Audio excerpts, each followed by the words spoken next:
Because the U.S. Attorney David L. Anderson has an announcement to make about a major law enforcement action.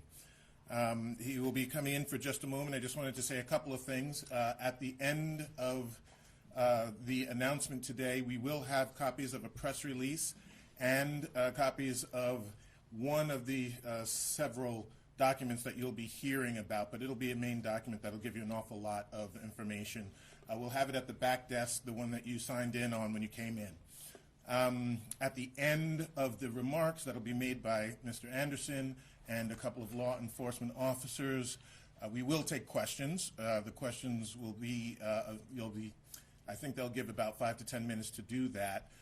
If you do have a question, please, at that time, raise your hand. Mr. Anderson will take care of it. He'll choose who to get a question from, but do identify yourself and your outlet before giving your question. It helps us keep everything in order, all right? So without further ado, David L. Anderson, the United States Attorney. Thank you, Abraham.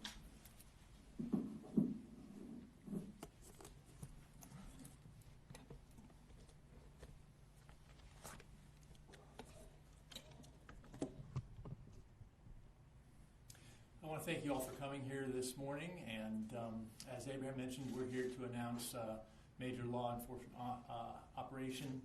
I'm joined up here today by, pardon me,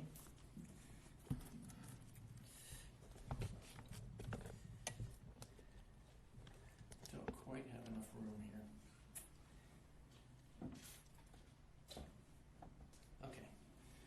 Joined here today by Mr. Craig Fair, the Assistant Special Agent in charge for the San Francisco Field Office of the FBI, and also by Mr. Steve Ryan, who is the Special Agent in charge of the Health and Human Services OIG.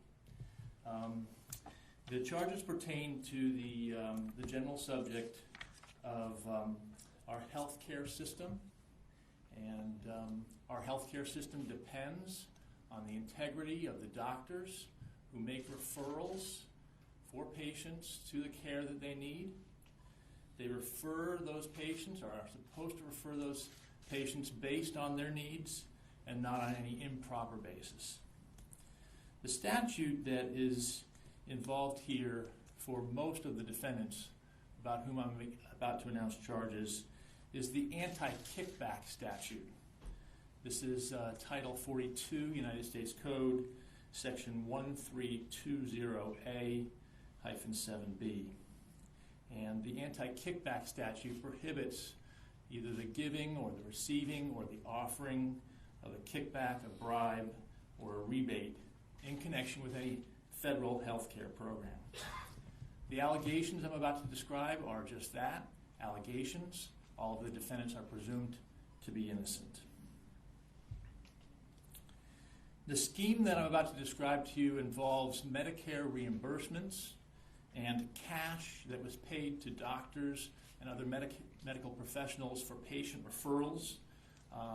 Part of the scheme involved literal envelopes of cash and a whole variety of other things which I'll describe to you in a moment. Per the charging documents, there are $115 million in tainted Medicare billings, $8 million in kickbacks, $6 million of those kickbacks in the form of cash, $2 million of those kickbacks in the form of payments supposedly to medical directors, but in fact in the form of bribes to those medical directors for the referral of patients. In addition to the cash and the payments from medical directors, there were a whole variety of luxury items that were provided to the recipients of these kickbacks.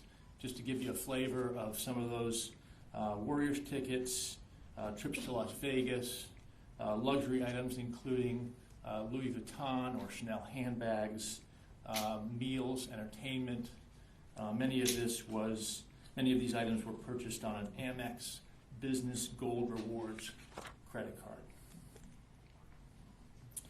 We're announcing charges today against 30 defendants, 28 individuals, 2 corporations we allege to be corrupt the CEO of those corporations, 13 doctors, 5 nurses, and others, including marketers, case managers, and a social worker.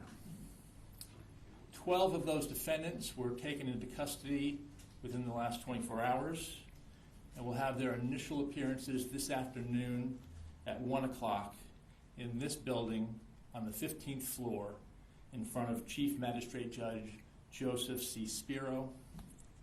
Others will be self-surrendering during the coming week. The name of the lead defendant is Redeema, also known as Amanda Singh. And Amanda Singh is the CEO of Amity Home Healthcare Incorporated, Advent Care Incorporated. Amity is the largest home healthcare provider in the Bay Area. As alleged in the complaint against Singh and against Amity and against Advent, Singh exercised control over patient referrals throughout the Bay Area using a kickback scheme that is detailed in the complaints. In addition to being charged with the anti-kickback violation, Singh is also charged in the complaint with witness tampering and lying to investigators. The statutory maximum penalties for these offenses for the anti-kickback violation is 10 years and $500,000 in fines. Do you want to talk? No problem. I could use a break anyway. Okay, thank you. Bless you. Thank you. 10 years and $500,000 in fines.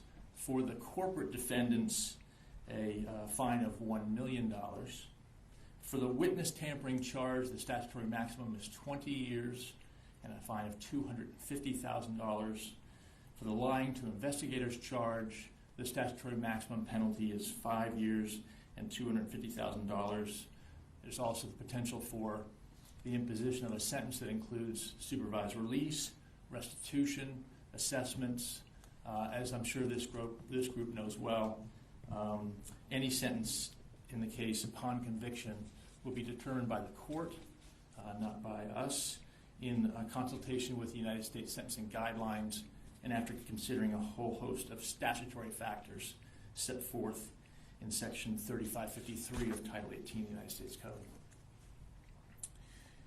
This investigation is the result of cooperation among our office, the FBI, HHS, OIG, and specifically in our office, the U.S. Attorney's Office for the Northern District of California. It is the Corporate Fraud Strike Force, and the chief of the Corporate Fraud Strike Force, Will Frenzen, who I'd like to thank for the work on this matter. As has been previously reported, the Corporate Fraud Strike Force in the Northern District of California has been established to use the full array of investigative tools provided to us by Congress to investigate and prosecute white-collar crime, including arrest warrants, search warrants, recorded calls, the use of undercover agents and sources, and cooperators. I'm going to spend a minute just detailing these charges, the assistance of this board over here. This is a cash for patients scheme, and this is a scheme in which doctors, nurses, other medical care professionals provided patient referrals through Medicare out to the defendant corporations in return for kickbacks in the form of bribes, meals, entertainment, the kind of luxury items that I previously described. 13 doctors, 5 nurses, a whole host of other medical care professionals, and the amount of dollars involved, as I mentioned, $115 million in Medicare payments, in excess of $8 million in kickbacks in all of its various forms. The corporations that are charged today are the home healthcare companies Amity Home Healthcare Incorporated. Amity is the largest home healthcare provider in the San Francisco Bay Area. and a second corporation, also controlled by the defendant Amanda Singh, Advent Care, Hospice Care Services. Both of these corporations are corporations that were led by Singh as their CEO. She is charged individually, and in addition, the corporations are charged, again, in addition to all of the defendants whom I've mentioned to you. I'm going to invite Mr. Fair now to make some comments, and then I'll take your questions. Thank you, Dave. Good morning. My name is Craig Fair. I'm the Deputy Special Agent in charge of the San Francisco Division of the FBI in Northern California. And I'd like to thank you for being here today covering this very important announcement. I'd like to take a moment to thank our agents, analysts, and law enforcement partners, Department of Justice, Department of Health and Human Services, California DOJ, and the U.S. Attorney's Office, all of whom work tirelessly on this investigation, which is exceptionally complex and ongoing. Today's announcement underscores the steadfast commitment of the Department of Justice, FBI, and our partners to rigorously investigate fraud in our healthcare system. This matter is a culmination of a multi-year undercover investigation. These doctors and healthcare professionals sold patients like commodities by placing their own financial gains over the well-being of their patients and betrayed the basic principles of their profession. Taking kickbacks and bribes is not only illegal, but it is also against the principles of the oath of integrity and righteousness. Doctors take a Hippocratic oath, a moral and ethical code to treat the ill to the best of one's ability, to preserve a patient's privacy, and do no harm. Healthcare patients are not for sale. However, Medicaid, Medi-Cal, and Medicare fraud is a pervasive problem in our community, and it continues to increase. By incentivizing payments or kickbacks of any form for unnecessary care, these costs are billed to the American taxpayers and private insurance providers. In some instances, patients have been billed for services which they have not yet received. Investigating healthcare fraud is a top priority for the FBI, and we will continue our work to ferret out fraud and exploitation in the healthcare system. Healthcare fraud endangers patients' welfare, results in overbilling, creates unnecessary costs for the American public, drives up medical costs and rates, and undermines healthcare professionals and the integrity of the healthcare system. If you see anything related to healthcare fraud, please contact our FBI Public Access Tip Line at 855-324-7257. That's 855-324-7257. Or you can submit your tips through our FBI.gov website. Thank you. Okay. Right up in front. Do your documents say whether these patients needed the home health care? In other words, are you saying they didn't even need the home health care, or are you saying maybe they needed it, but it was illegal for the doctors to get kickbacks? As alleged in the complaints, this is a financial fraud involving Medicare and involving the home health care system. It is not framed in the complaints, and it's not alleged in the complaints as a quality of care fraud. And one of the things that you'll see, Ms. Deaver, in the complaints is that there was actually attention paid to the quality of care. It was important for the perpetuation of the scheme that there not be quality of care complaints directed against the defendant corporations because they wanted to keep the money flowing. Evan Cernowski with the San Francisco Chronicle. So I'm a little bit confused. You said $8 million of this is a kickback, so it's going back to the Medicare medical care professionals from the home health care companies. Was the other money just money that they would, I guess, spend on regular patient care? And I'm still a little unclear on whether these were people who were actually sick and needed attention, or these co-conspirators who were, I guess, for lack of a better term, faking it. Sure. So let me speak first about the nature of the patient victims, and then let me talk for a minute about the manner in which the fraud was perpetuated from a financial standpoint. So There are two types of care that are implicated, broadly speaking, in this scheme. One, provided generally by Amity, is home health care. That might be a whole array of services that are provided to a patient that they need, oftentimes, but not necessarily at the end of life. So this can be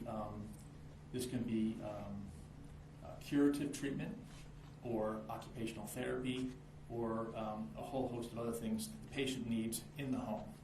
The other type of care that is provided, and this is generally provided by Advent, is hospice care.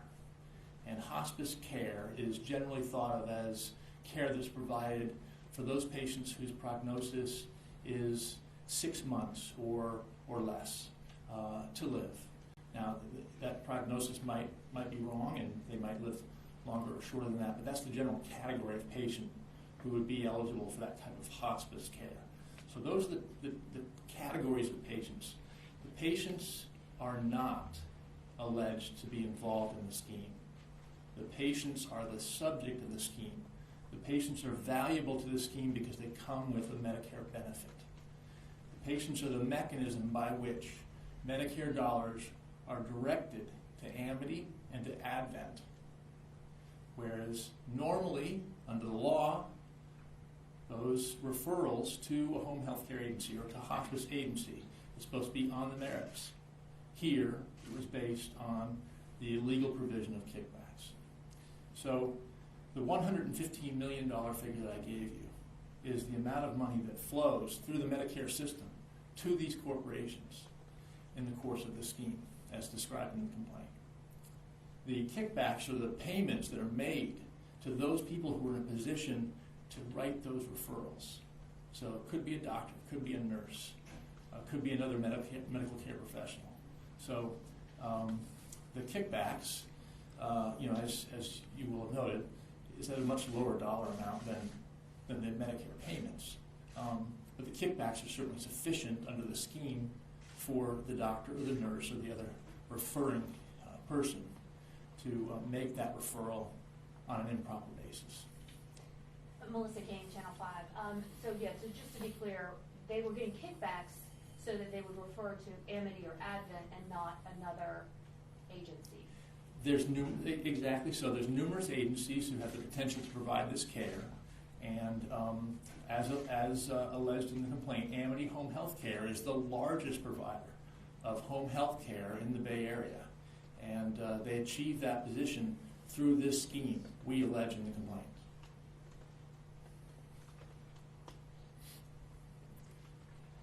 Before I start taking twosies, anyone else have their first?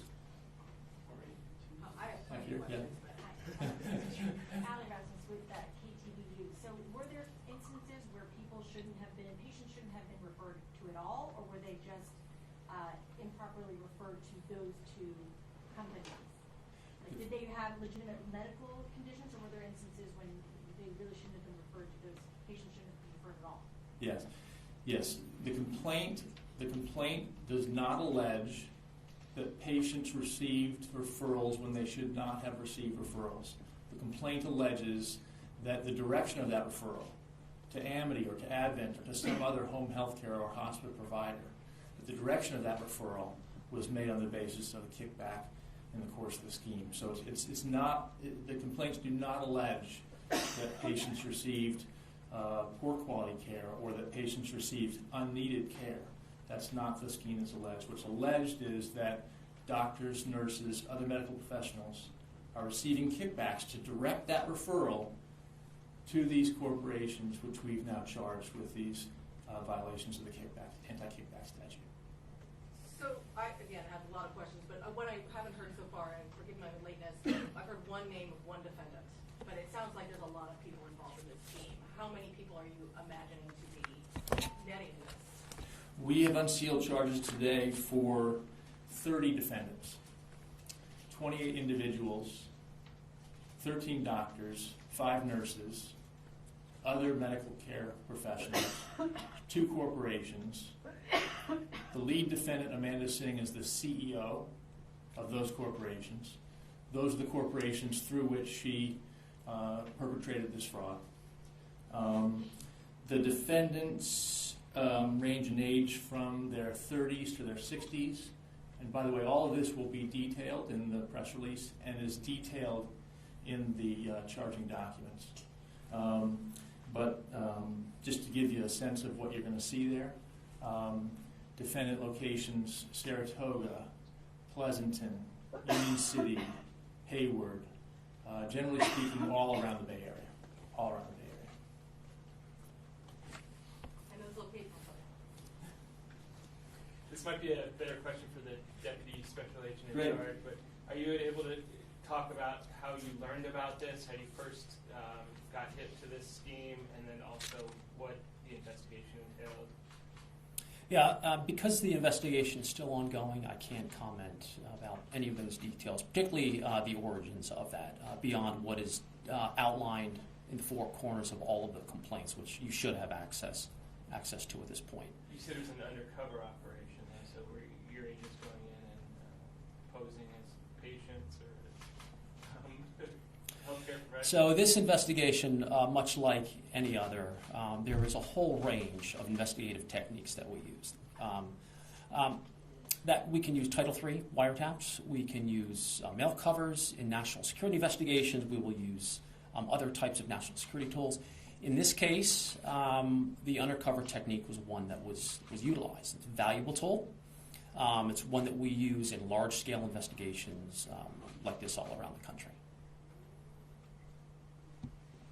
Are the 30 people, sorry, Melissa Kane, Channel 5, are the 30 people that you are charging the whole of the operation, or do you anticipate maybe charging additional people? Is this it? We have no other charges to announce at this time. As Mr. Fair noted, the investigation is ongoing, but we don't have further comment other than his comment in that regard. Casey Dolan with the San Jose Mercury News. So home healthcare work is one of the largest growing jobs and fields in the country. Was this scheme trying to take advantage of that, and do you think we'll see more schemes like this going forward? As Mr. Fair noted, the area of fraud in home health care is a particular area of concern for the FBI and certainly for HHS and certainly for my office. And I think that one of the things that makes it an area that is ripe for the potential for fraud is that it is such a expansive and growing area of our economy.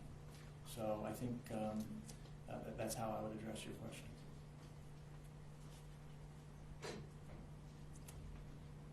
All right, last one. Is the defendant missing one of the 12 people who was going to appear in court this afternoon? Yes. Can we talk, I'm sorry, would you mind, or I can pull you aside to get a little bit more, but I was a little more interested also in these kickbacks, and I hope when I walked in I heard things about Warriors tickets. Could you talk a little bit about that, please? Sure. And then we'll finish up. So $8 million in kickbacks, as alleged in the complaints. $6 million of those kickbacks in cash, including literally envelopes of cash handed to doctors. $2 million in payments that were disguised as medical director fees, which is and can be a legitimate role within this industry. But a law called the Stark Law, federal law called the Stark Law, creates a clear separation between those who are receiving payments as medical directors and those who, on the other hand, are providing referrals for particular patients. And so what's alleged in the complaint is that for $2 million of this kickback scheme, the payments were in the form of payments to medical directors who were then also turning around and making patient referrals in violation of both the Anti-Kickback Statute and then also, as described in the complaint, the Stark Law. There were also a whole variety of meals, entertainment, luxury items that were also provided as part of the scheme. Warriors tickets was one of those items. All right. Thank you all. Thank you so much. Once again, the press release is sitting on a table right outside the exit where you came in. It does have the names, ages, and places of residence of each of the defendants in this case. And I